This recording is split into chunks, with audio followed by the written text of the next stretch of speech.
Well, hello, everybody. Welcome to Love You by Sonya Rochelle podcast. So glad that you could join me this evening. Tonight, we're going to be talking about um, leaving the U.S., an exit plan for Black and Brown families. Uh, if you joined me last week, uh, we talked about putting together a survival um, plan. Actually, the name of last week's show, and now available on replay, is called Survival Made Easy. It's a personal prep plan for home. And so I'm giving us options here, whether we want to stay in the U.S. as we encounter these perilous times, or if we want to actually leave the U.S. And so, yeah, as I said, how to leave the U.S. legally is what we're going to be talking about tonight.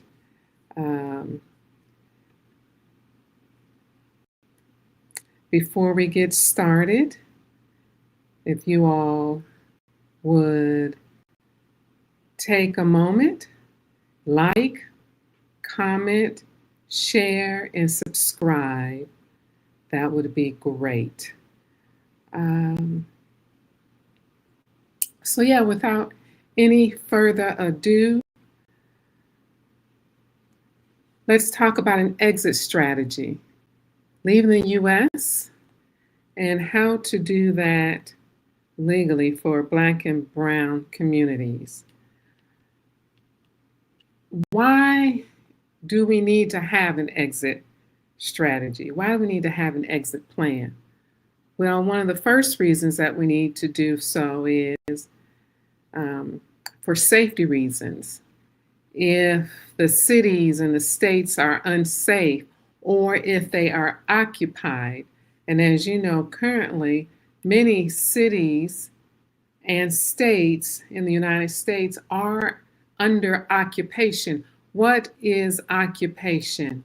Occupation is a hostile takeover by military, a hostile military takeover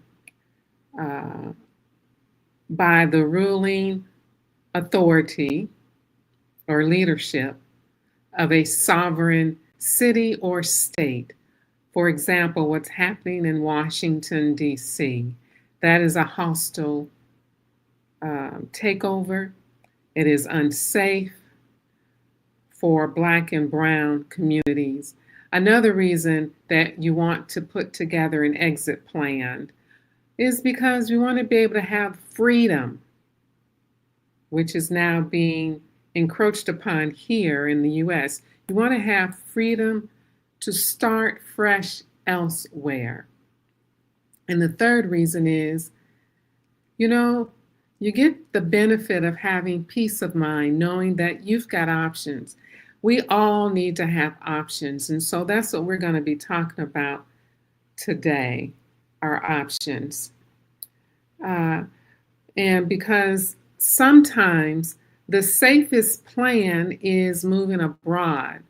And so what we're going to do today is we're going to break it down step by step. We're going to talk about the documents you're going to need, where you get them, and how. And most everything that I do is going to be grounded and with a foundational scripture so that we can meditate on it and that it can lead us and guide us. And today's scripture reference is Exodus chapter 3, verses 7 through 8. And here's what it says. I have indeed seen the misery of my people. So I have come down to rescue them and to bring them up out of the land into a good and spacious land, a land flowing with milk and honey. Yes. So that's what we want to be focusing on as we put our exit strategy and plan together. hmm Um, what's the first thing that we need to do? Step one, well, you're going to need to gather some key documents. Step one, gather your key documents. What are your key documents? Well, you need a passport, and it needs to be valid for at least 6 months. The next thing you need to start gathering would be a birth certificate and your social security card, your driver's license or state ID. You need a marriage certificate or divorce papers, whichever is applicable. And then if you've got children, minor children, you're going to need their birth certificates. And if you are divorced or not together, you need to also then have your custody papers for your children. Um,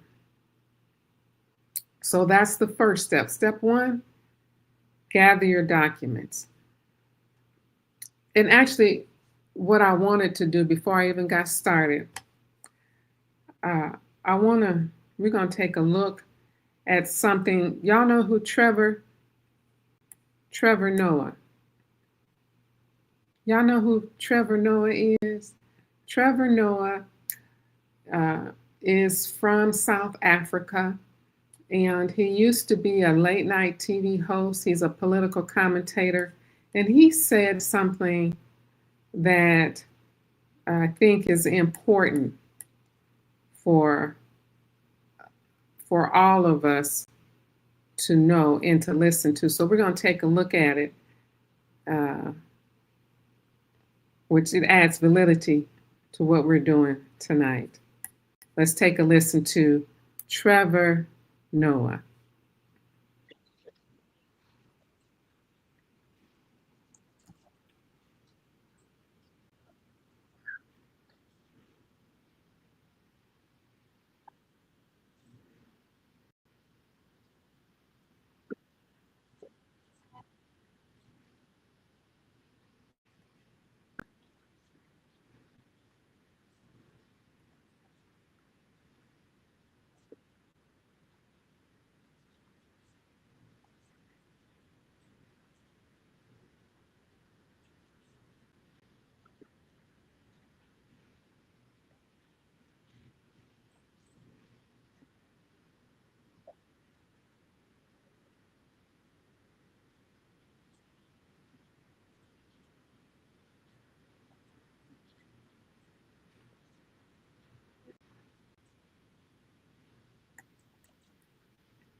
So I wanted to share that with everybody this evening because it's important. As you can see, I'm a Black woman. And so I'm taking time to bring to your attention some things which are important based on my lived experiences, wisdom, discernment, and what I see and read that's going on all around me. I was tasked with, I'm also a divorced single mom, so I had to raise a Black child without the help of my ex-husband. So I know what it takes to be safe, remain safe, and when there is danger. So it's important that you listen to me and not dismiss it, because what happened the last time that America didn't listen to a Black woman? So you don't want to make that mistake on today. So yeah, let's pick back up. We left off at step one, gather your documents. Step two, need to get a passport. Yeah, need to get a passport. And as you can see, the slide on the screen tells you where to go. And for those that are listening without the benefit of visual, you're going to go to travel.state And in order to get a passport, there are several things. There's the passport fee for an adult is $165 plus an application fee. If you need to renew your passport, it's $130 for an adult. For a child passport under the age of 16 is $135. If your child is 16 and over, then they're going to be viewed as an adult, and that's the passport that you'll need to apply for.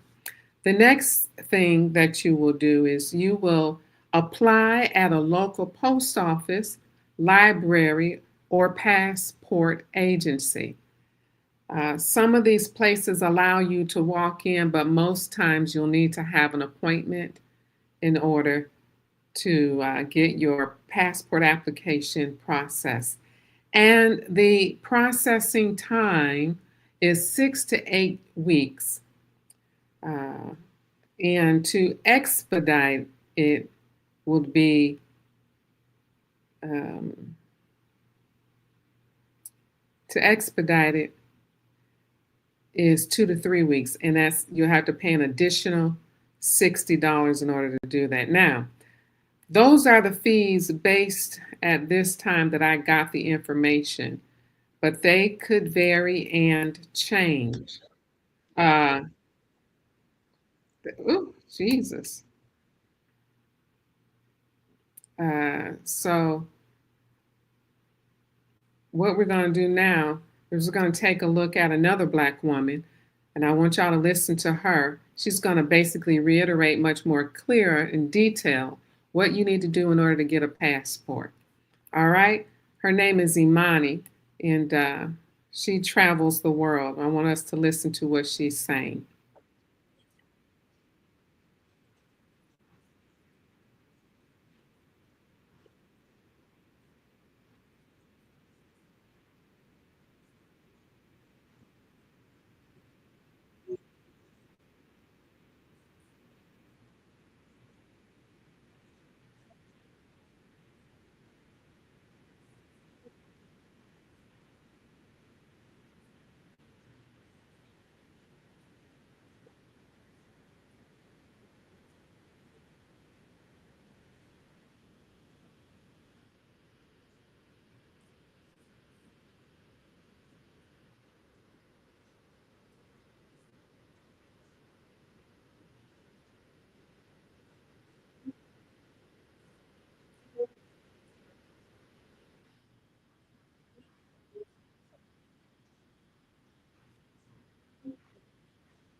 All right.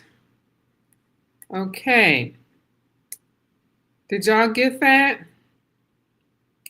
Everybody get that? How we get a passport? Yeah.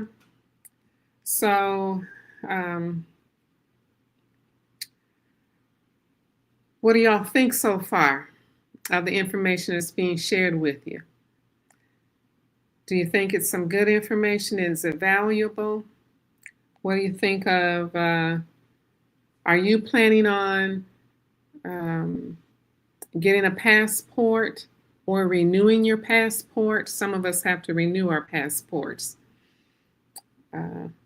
Or do you plan on just staying here in the United States?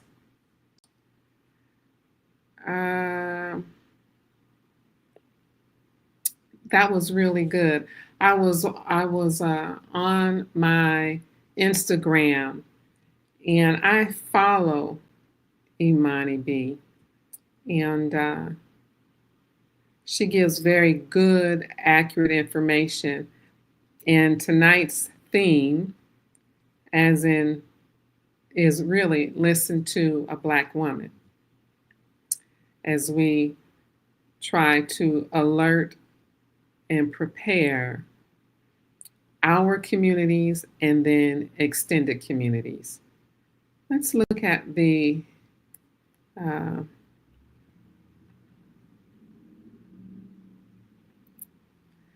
third thing you want to do. You want to get a visa. Sometimes a visa is needed if you, for a temporary stay, when you haven't been given a permanent residency, then you're going to get a visa. Not all countries require a visa, but if required, then here are the steps in order to get one. There are only about 3. You're going to want to research your target country's embassy website. So you're going to go to the website of the country that you're interested to, their embassy website. Start there, do your research. Next thing that you're going to do is you're going to apply online or you can go to the embassy to apply for a visa. And the third thing is you're going to need to submit your passport. You're going to have your photos, proof of funds, so that means bank statements, and any other forms that they request. Now, here's a tip. Tourist visas usually last about 30 to 90 days. And so that's something that you can look into, residency or work visas if you're planning long term. All right. The fourth step is you want to gather, the fourth step is your birth certificate and copies of ID. You need ID copies. Why? Because you're going to need backup in case your passports are lost, or if it's needed for local services. And well, how do you get it? How do you get your birth certificates, and how do you get copies? Well, you can request certified copies from your state's Vital Records Office. You can do that online or by mail. So your Social Security office, you can do that online or by mail. And I think if you do it in person, they require you to have an appointment. And the other thing that you want to do is you want to keep digital scans in a secure USB, or you want to do it on cloud storage, okay? That's the fourth step. The next thing you need to do is you need to get your medical stuff all together. You need to gather your medical records and your prescriptions. And how do you start?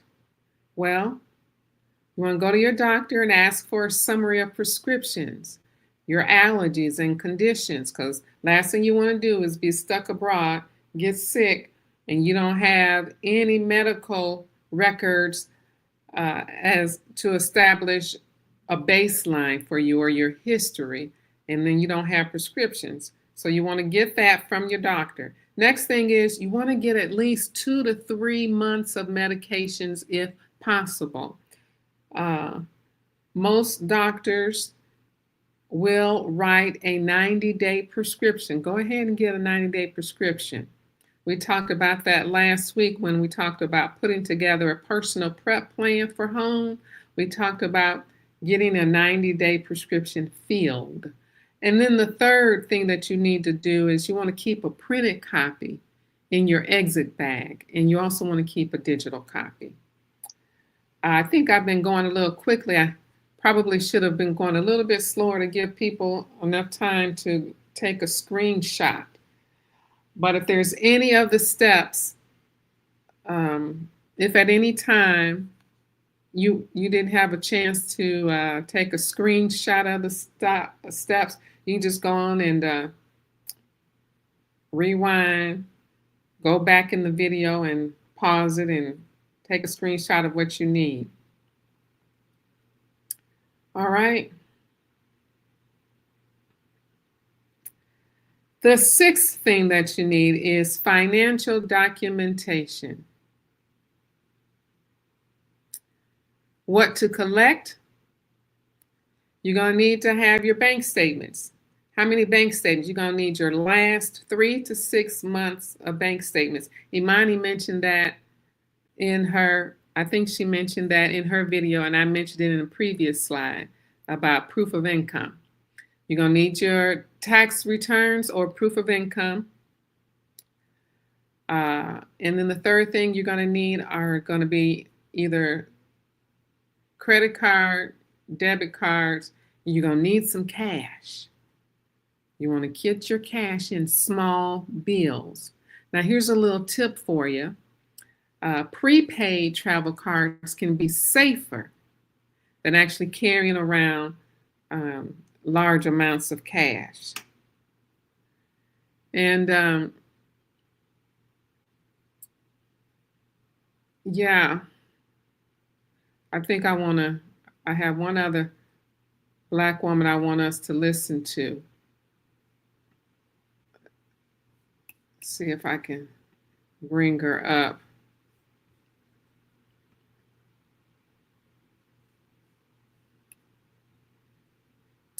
It's the top 5 documents to have ready if things get worse in the U.S. and you need to leave quickly.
All right.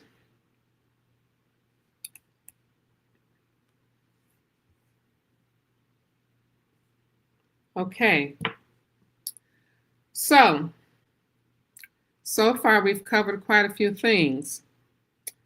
The part that she talked about, which is important, is everybody needs to be looking at having a remote job. If you're working somewhere physically that requires you to show up every day there physically, you need to put together a plan to have yourself a side hustle to bring in some income remotely. You can, there are all sorts of things that you can do. Uh, you can start a YouTube channel. You can start digital products, all sorts of things. You can, the best thing that you can do to determine what type of remote work you can do is go to Chat GTP, and you can let it know what your skills are. Give it your resume and what you're looking for, the amount of money that you're looking to earn monthly, and ask it to give you some remote jobs, or put together and ask it to give you some remote revenue streams. Uh, so yeah, and the other thing that we need to be considering is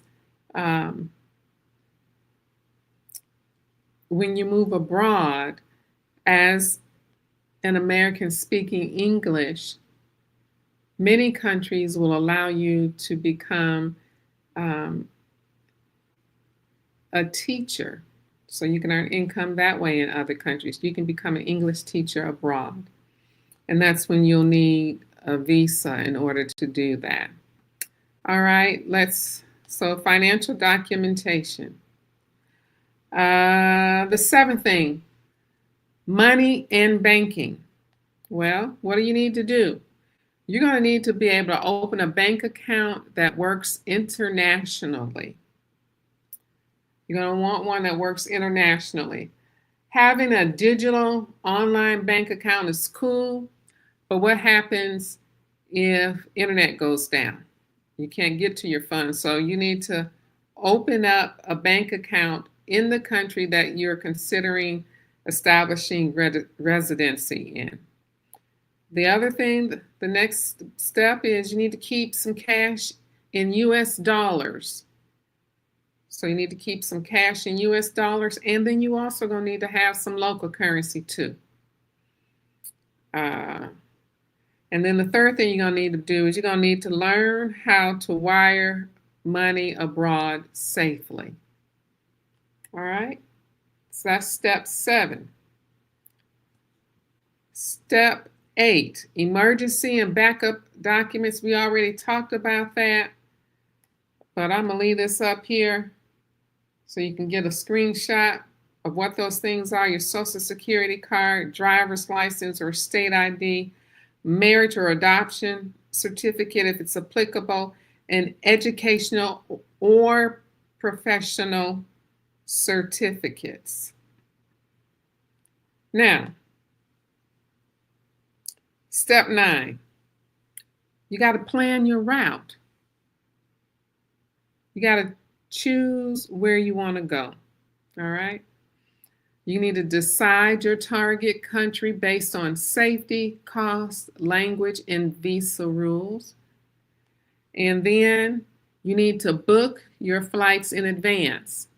You want to keep flexible routes just in case situations change. And based on where you live in the United States, many states border Canada. So you may not need to book a flight. You can drive across the border to Canada. The third step is that you need to research your local expat community for support. Support abroad and finding community is important. So you want to do some research there. Step 10, how do you decide and choose where to go?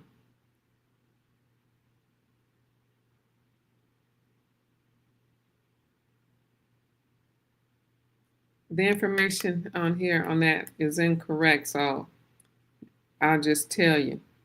How do you choose where to go? Well, there are actually going to be a few countries that you can look at. You ready? One of them are going to be countries that are located in Central and South America. Why? Because they've got lower costs. The second one is Canada. Why is that? The American dollar goes further in Canada. It's a bordering country, and English, they speak English there in many other provinces, in many other countries over there in Canada, or provinces in Canada.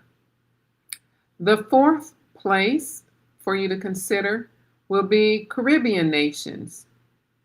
Why is that? Well, because many of them are close. Well, because they're close, and many of them already have expat communities. Expat means expatriate communities.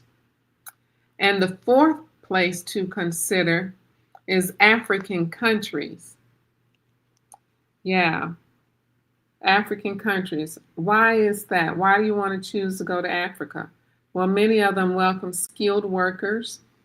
Many of them are welcoming the diaspora back home to Africa. All you have to do is be able to show that you have African descent, and they'll give you legal residency in that country. So that's how you can choose where to go. The next thing that you want to consider, step 11, you need to look at housing and health. Housing and health. You start by researching temporary housing, whether it's Airbnb, hostels, or rentals. Next, you want to check if you're going to need vaccines for the new country. And finally, you want to learn the basic local laws and customs. You want to learn the basic laws and customs. If you all find any value in tonight's show and in this video, please show your support by thumbs up, hitting like, comment down below, share this video with all those within your circle of influence, because we all need this good information about putting together an exit plan and obtaining our passports. And then finally, consider making a contribution to my CashApp and PayPal, which both of them are Sonya Ministries. Yeah. So please like, subscribe, comment, and share. And my Cash App is $ Sonya Ministries, and PayPal is paypal.me/Sonya Ministries.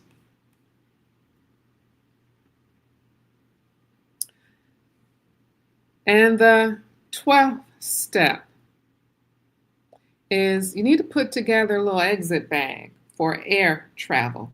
Your first trip over, if you're flying over, just put together a little small bag with 3 days of clothes. You need travel size, hygiene items.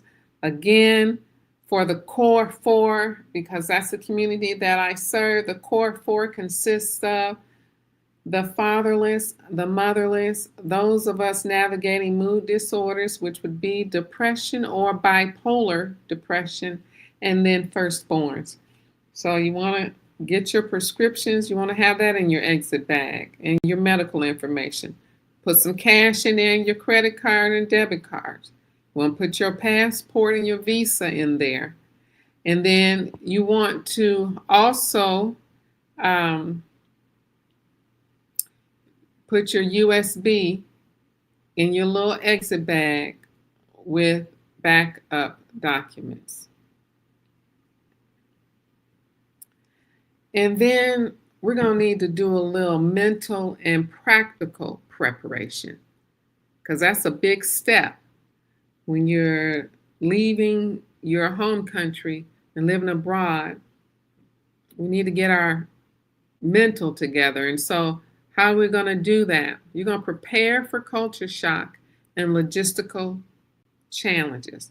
We're going to already prepare for that.